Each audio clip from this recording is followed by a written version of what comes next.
This is a true slavery story of a woman named Jen. Last night, somebody told me this story, and to me, it felt like a testimony, but also it was very educative. And I was like, I need to come out here and share it. Someone else out there may learn something from it. Hi, family. I hope you guys are doing great. Today, I want to tell you a slavery story of a woman named Jen who was found on one of her home streets walking with her fellows, that they were kidnapped by a certain group of people, and they were driven so far away from their home. They were taken so far away into a home that is known as a home of slavery. Yeah, that was a home of slavery. And once you were taken in that home, your whole life is doomed. No one is going to rescue you, not even the police. Unless if it's somebody that is even above the police, that is when you would get help. So when Jen was taken over there and her fellows, as soon as they got there, they were tasked. And everyone was given a particular task, like one particular task that they would do oftenly, more oftenly. So Jen was given a task to be a wife to one of the men in that home. There were men. So Jen was forcefully told, this is going to be your major task that you're going to do in this home for the rest of your life. In most cases, when you refuse, they can kill you. So you have no choice and you have no rescuer. So one day, there came a woman into that home. That woman was a woman of God. And as soon as Jen looked into her eyes, I don't know how she knew that she was a woman of God, but Jen sensed that that was a woman of God. And Jen's prayer, like her deepest prayer was, Lord God, make a way for me that I may come out of this place. And there was no way you would escape. So Jen was like, how am I going to come out of this place? Who is going to come for my rescue? She literally had no help at all. So when she looked into this woman of God's eyes, she knew that this is the right person for me to talk to. She told her, please, I pray that I ask you to pray to God for me to make a way that I may come out of this place. Please ask God for me. Pray to God for me that I may come out of this place because I don't want to die from here. And this woman responded, I pray that God may make a way for you out of this home. So they were separated. You cannot speak like that with visitors. You don't have that permission. You were a slave. So she went back into her room and the woman suddenly left. So one day as Jen was with her husband, alleged husband, forced husband, she felt the urge to go to pee. So she told this man, can I please go to the washroom?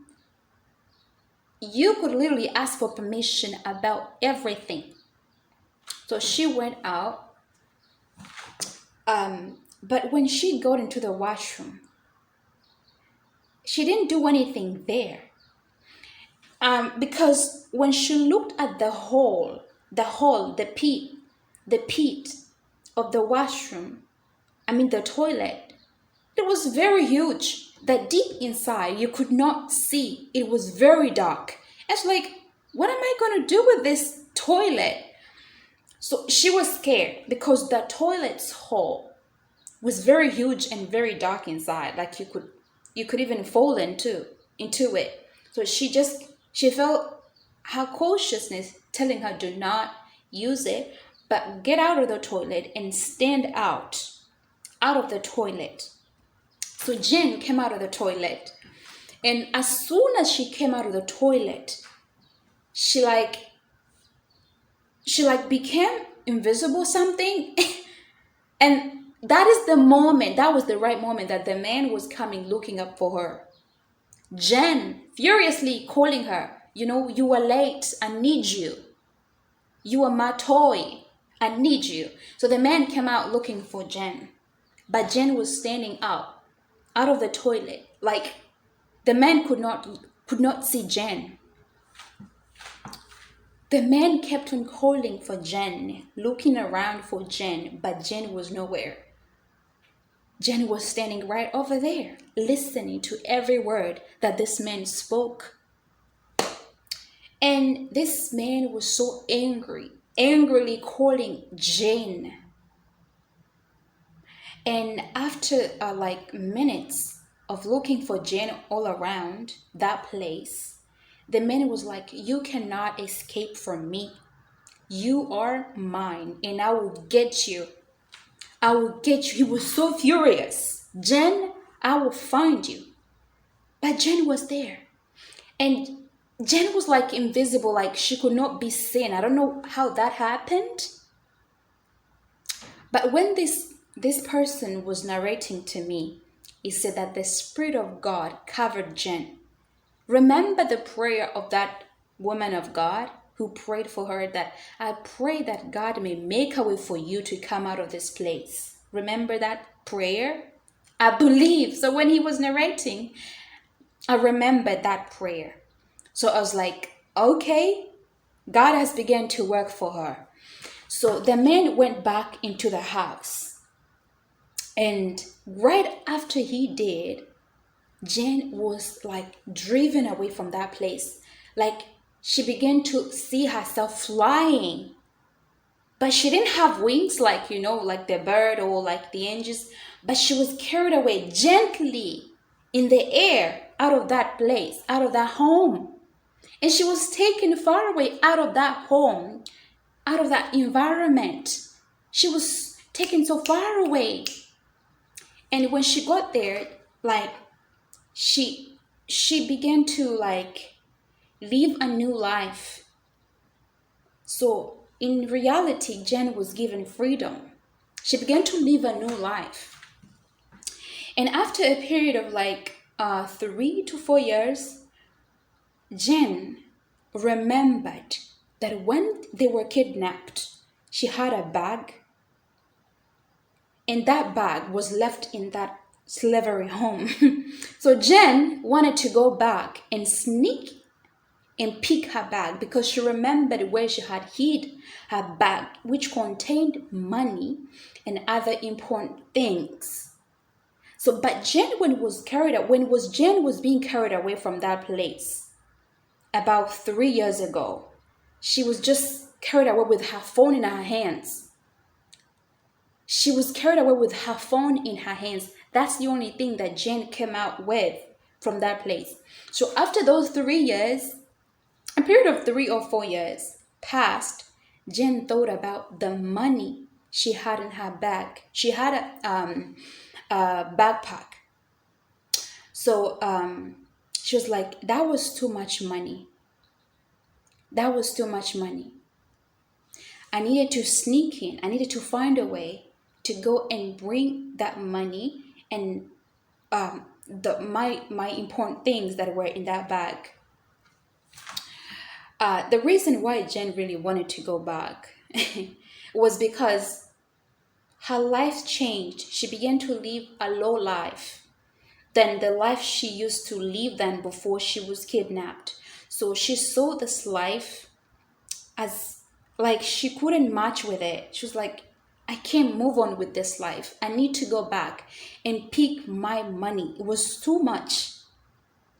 And nobody knew that really Jen had that much money in that bag. So when she went back, she sneaked. She still remembered the place, yeah? So she sneaked back into the house to pick her bag.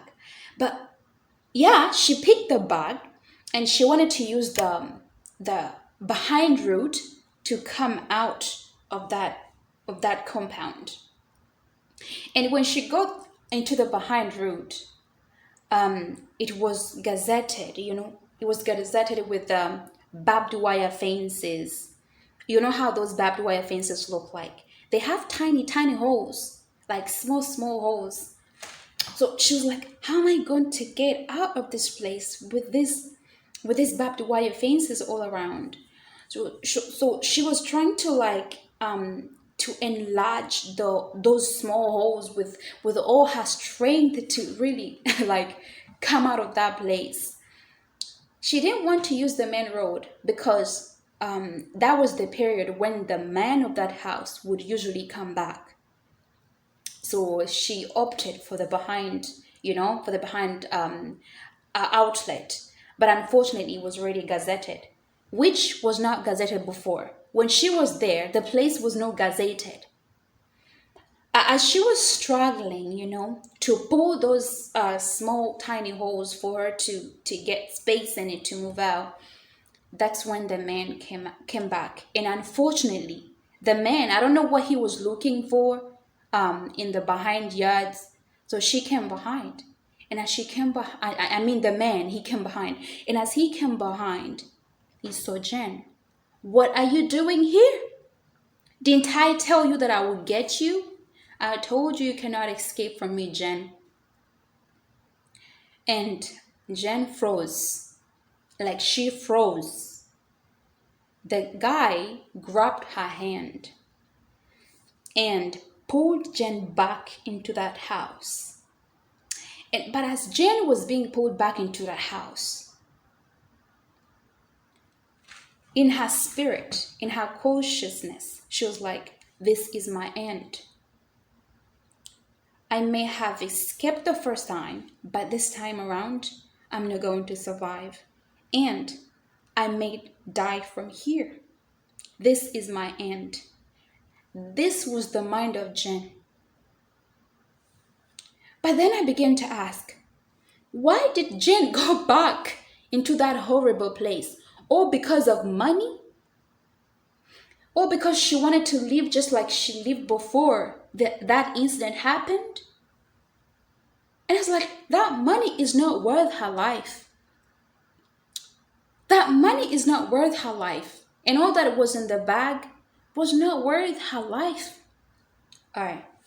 So I'm going to come back with the second part or episode 2 because this was really so long to listen to. And stick with me till part 2 to tell you how it ended for Jen. What happened, for Jen? Did she get delivered rescued? Did Jen get rescued? Thank you so much for listening. May God bless you. Shalom. See you in part 2.